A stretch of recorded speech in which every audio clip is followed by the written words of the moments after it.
Hi, my name's Frank Valentic and welcome to our Investor Tips.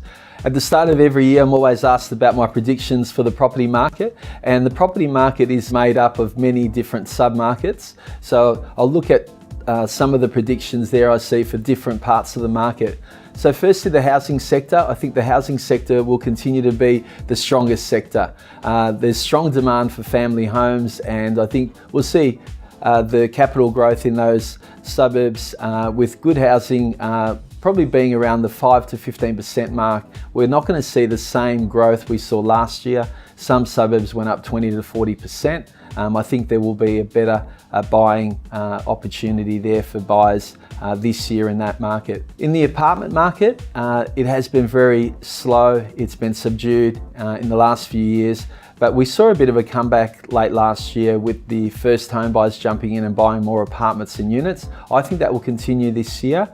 I think the apartments and units will be the strongest in the middle suburbs, and I think there is still an oversupply in the inner suburbs, so you need to be careful of any of the high-rise apartments in those areas, but looking at more growth in those outer markets 10 to 20 kilometres from Melbourne, and looking at more villa units and townhouses that have got some land value. I think they'll be the strongest performers. Well, the inner suburbs versus the outer suburbs, I think we're going to see a lot more growth in the outer suburbs, as those suburbs tend to lag behind the inner suburbs. Some of the inner suburbs have already peaked. South Yarra, Paran, a lot of these inner blue chip suburbs have already doubled in the last 5 years and don't have much petrol left in the tank, whereas some of the outer suburbs have gone up 60, 70%, potentially still have 20 to 30% of growth lagging behind those inner suburbs. So I'd be targeting 10 to 20 kilometres out further for some growth this year. Commercial properties I think will continue to be very solid, and also development sites I think will be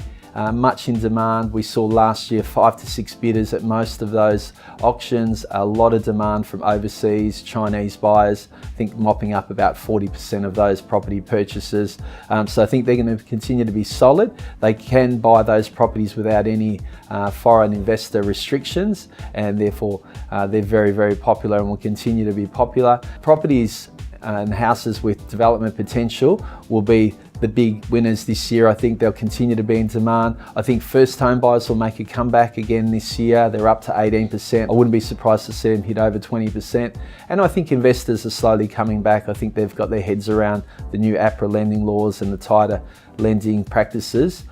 So overall, I think it'll be a solid year. If interest rates stay low, which they're predicted to be and not go up, and if there's no major changes in unemployment, I can see Melbourne's market continuing to have solid growth, and different segments of it growing by 5 to 15% this year. Thanks for listening to our Investor Tips. We'll see you next time.